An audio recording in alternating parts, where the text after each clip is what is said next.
سامعین اہل سنت السلام علیکم ورحمۃ اللہ وبرکاتہ. نحمده ونصلي على رسوله الكريم. اما بعد فاعوذ بالله من الشيطان الرجيم. بسم الله الرحمن الرحيم. ومن الناس من يقول آمنا بالله وباليوم الآخر وما هم بمؤمنين. صدق الله العلي العظيم وصدق رسوله النبي الأمين الكريم. نوازش ہے، عنایت ہے، کرم ہے اعلیٰ حضرت کا. نوازش ہے، عنایت ہے، کرم ہے اعلیٰ حضرت کا. پلایا جام ہم کو مصطفیٰ پیارے کو الفت کا. پڑھا خطبہ زمین پر سرور دی کی امامت کا، تو ہے افلاس پر چرچا جناب اعلیٰ حضرت کا. احمد رضا نے ہم کو درس وفا دیے ہیں، حب نبی کے دل میں دیپک جلا دیے ہیں. اے عاشق رسالت سرکار اعلیٰ حضرت، اے عاشق رسالت سرکار اعلیٰ حضرت، تم نے وہابیوں کے چھپے چھڑا دیے. واہ واہ واہ، کیا بات ہے. ایمان کا خزانہ نبوی عطا کے فتوے، ایمان کا خزانہ نبوی عطا کے فتوے سرکار کی عطا سے تم نے عطا کیے. کل کے رضا ہے بے شک وہ برقدار خنجر، کل کے رضا ہے بے شک وہ برقدار خنجر، ناصور نصیحت کو جس نے مٹا دیے ہیں.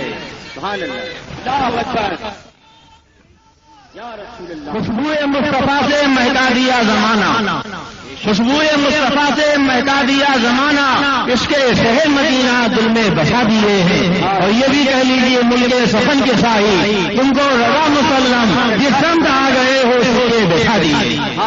شہریار ارم تاجدار حرم و بہار صفات شب ایسا کے دولہ مصطفیٰ جان رحمت جناب محمد رسول اللہ صلی اللہ علیہ وسلم کی بارگاہ بے کس پناہ درود و سلام کی نظر پیش کریں. بڑی اللہم صلی علی سیدنا و نبینا مولانا محمد مال الجود والکرم وعلی آلہ وسلم صلاۃ و سلام علیک یا رسول اللہ. حضرات، آج ہم اپنی تقدیر پر جتنا بھی ناز کریں کم ہے کہ حضور بحر العلوم جیسی شخصیت، مبلغ اسلام جیسی شخصیت اور یہ باوقار علماء سرپرستی فرما رہے ہیں، اور ان کی دعاؤں کے سائے میں لب کشائی کی مجھے ضرورت ہو رہی ہے. پروردگار عالم کی بارگاہ میں دعا ہے کہ حق بولنے، حق سننے اور حق پر عمل کرنے کی توفیق عطا فرمائے. ابھی انشاءاللہ تبارک تعالی آپ ان بزرگوں کی روح پرور ایمان افروز تقریر سماعت فرمائیں گے. تھوڑی دیر کے لیے میں حاضر آ گیا. خطبہ مسنونہ کے بعد قرآن مقدس کی بہت ہی مشہور و معروف آیت میں نے پڑھی ہے. اللہ فرماتا ہے وَمِنَ النَّاسِ مَن يَقُولُ آمَنَّا بِاللَّهِ وَبِالْيَوْمِ الْآخِرِ وَمَا هُم بِمُؤْمِنِينَ. کچھ لوگ لا الہ الا اللہ بھی پڑھتے ہیں، قیامت پر ایمان لانے کا دعویٰ بھی کرتے ہیں. خدا فرماتا وَمَا هُم بِمُؤْمِنِينَ، یہ لا الہ الا اللہ پڑھنے والے مومن نہیں، یہ قیامت پر ایمان لانے کا دعویٰ کرنے والے مومن نہیں. اب آج ایک نعرہ دیا جاتا ہے حرم پاک بھی اللہ بھی قرآن بھی ایک. کیا بڑی بات تھی ہوتے جو مسلمان بھی ہے. لوگ کہتے ہیں حرم ایک ہے، اللہ ایک ہے، قرآن ایک ہے، تو کلمہ پڑھنے والوں کو ایک ہو جانا چاہیے. مگر یہ بریلی کے مولانا احمد رضا خاں ہیں جنہوں نے کلمہ پڑھنے والوں کو ایک نہیں ہونے دیا. نماز پڑھنے والوں کو انہوں نے کافر بتایا، روزہ رکھنے والوں کو انہوں نے کافر بتایا، حج کرنے والوں کو انہوں نے کافر بتایا، زکات دینے والوں کو انہوں نے کافر بتایا، آخرت پر ایمان لانے والوں کو انہوں نے کافر بتایا. میں عرض کروں گا اعلیٰ حضرت نے کسی کو کافر نہیں بنایا ہے، بتایا ضرور ہے مگر اپنی طرف سے نہیں بتایا ہے، بلکہ خود خدا فرماتا ہے ہر کلمہ پڑھنے والا مومن نہیں، وما هم بمؤمنین. یہ بریلی کا نہیں بلکہ قرآن کا فتویٰ. بے شک بے شک. حضرات، اللہ نے فرمایا کہ وما هم بمؤمنین، یہ مومن نہیں ہے. اب میں آپ کی توجہ چاہوں گا، آپ ذرا غور فرمائیں. ابھی 15 دن پہلے میں آپ کے بمبئی میں آیا تھا. مجھے معلوم ہوا نام نہاد مسلم پر رسول اللہ بورڈ کا یہاں اجلاس ہوا. حضور مفکر اسلام و سنیت مبلغ اسلام نے اخباری نمائندوں کے سامنے اپنے انٹرویو میں فرمایا کہ ہمیں کم سے کم 70% نمائندگی دینی چاہیے، اس لیے کہ ہندوستان میں ہماری تعداد 70% ہے. اس پہ کچھ لوگوں نے مقالے لکھے، مراسلے لکھے، اور انہوں نے کہا مولانا کو غلط فہمی ہے، ہندوستان میں بریلوی 70% نہیں ہے. مگر میں اپنے ان بزرگوں کے قدموں کا بوسہ لے کے یہ چیلنج کرتا ہوں، تم جہاں چاہو وہاں ہم یہ ثابت کر سکتے ہیں کہ ہندوستان میں بریلوی 70% نہیں بلکہ 85% ہے. سبحان اللہ. کہو گے کیسے؟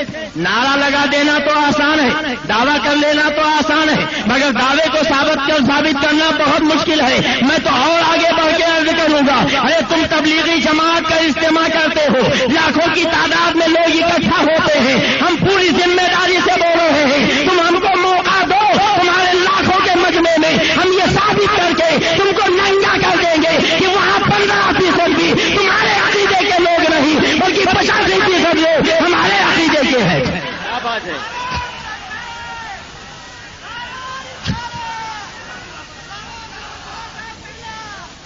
اور آگے بڑھیے، مسلم پر رسول اللہ کے نام پہ تم اجلاس بلاتے ہو، وہیں ہم کو موقع دو، تمہارا اجلاس ہے، تمہارے نمائندے ہیں، تمہارے بلائے ہوئے لوگ ہیں، ہم وہاں بھی ثابت کر سکتے ہیں کہ 85% لوگ تمہارے مسلک اور عقیدے پر نہیں.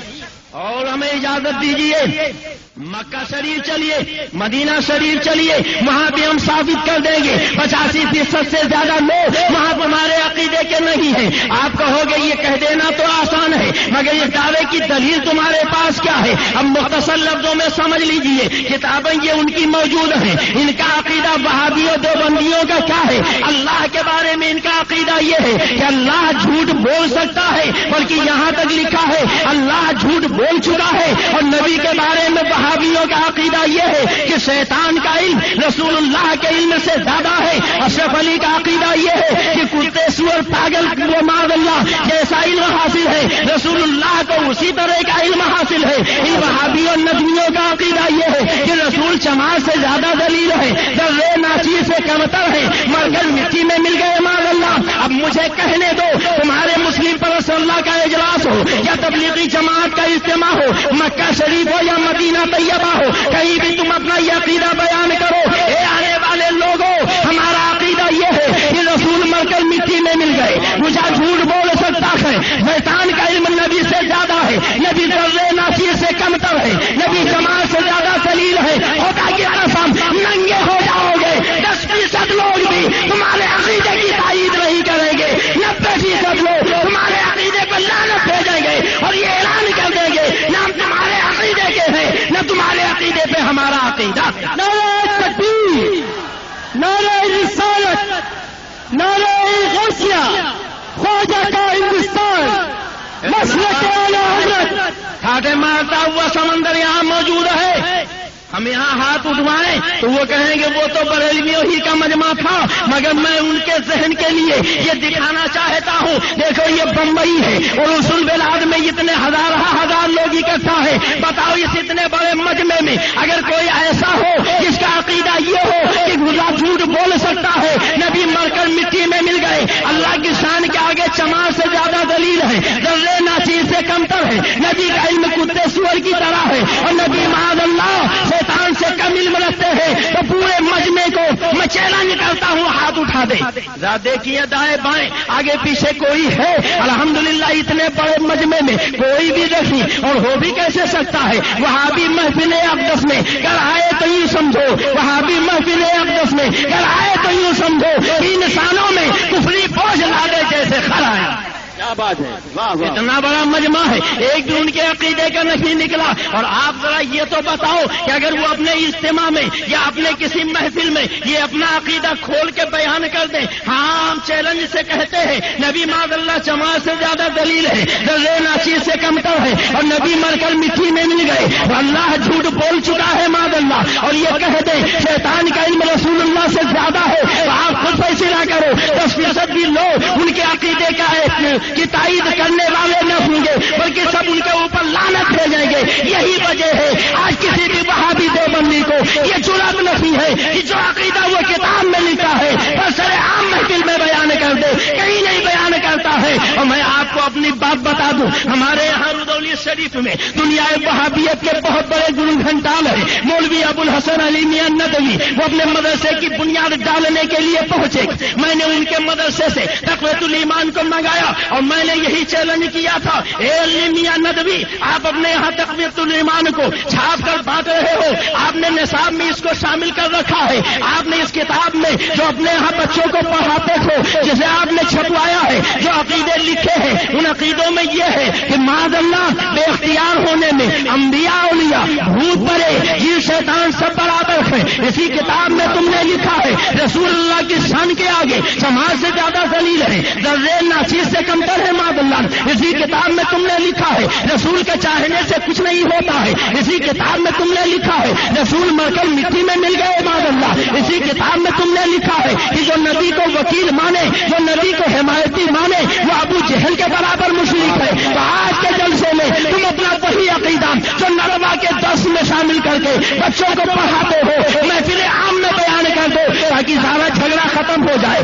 اب جتنے لوگ اس عقیدے کے ہوں گے تمہارے ساتھ رہیں گے اور جو ہندو نہیں ہوں گے وہ تمہارا ساتھ چھوڑ دیں گے. مگر خدا کی قسم اے بمبئی کے مسلمانوں, ابو الحسن علی کو سانپ سونگ گیا, اس کے ساتھ ندوہ کے جتنے لوگ آئے تھے ان کو سانپ سونگ گیا. اور میرے ایک بھی سوال کا جواب ندویوں نے نہیں دیا, اور جب انہوں نے جواب نہ دیا تو ملفوظات حق میں نے یہی 11 سوالات ساتھ کے سائے کر کے پھر ان سے مطالبہ کیا. تو 3 سال گزرنے کے بعد انہوں نے 48 صفحے کی ایک کتاب ندوہ سے چھاپی اور اس کتاب کا نام لکھا جواب لاجواب. اور اس کتاب میں انہوں نے الٹی سیدھی کچھ باتیں لکھی. اس جواب لاجواب میں 40 جگہ خالی میرا نام لکھا اور کہنے لگے ایسا نہیں ویسا ہے, یہ نہیں وہ ہے اور یوں نہیں وہ ہے. اور الحمدللہ اپنے بزرگوں کا سہارا لے کر ان کی جوتیوں کے صدقے میں نے جب لکھنا شروع کیا تو خالی 3 دن کے اندر 96 صفحے کی کتاب تحفہ نایاب حضرت جواب لاجواب ساتھ کے تیار کر دیا. 3 سال میں انہوں نے 48 صفحے کا کتاب لکھا تھا. 3 دن کے اندر اعلیٰ حضرت کے غلام نے 96 صفحے کی کتاب لکھ دی. اور آج بھی ندوہ کا کوئی بچہ جواب نہ دے سکتا. نعرہ تکبیر, نعرہ رسالت, نعرہ غوثیہ, مسلک اعلیٰ حضرت علماء اہل سنت. یہ کتنے گندے عقیدے کے ہیں, ان کا مذہب کتنا گھناؤنا ہے.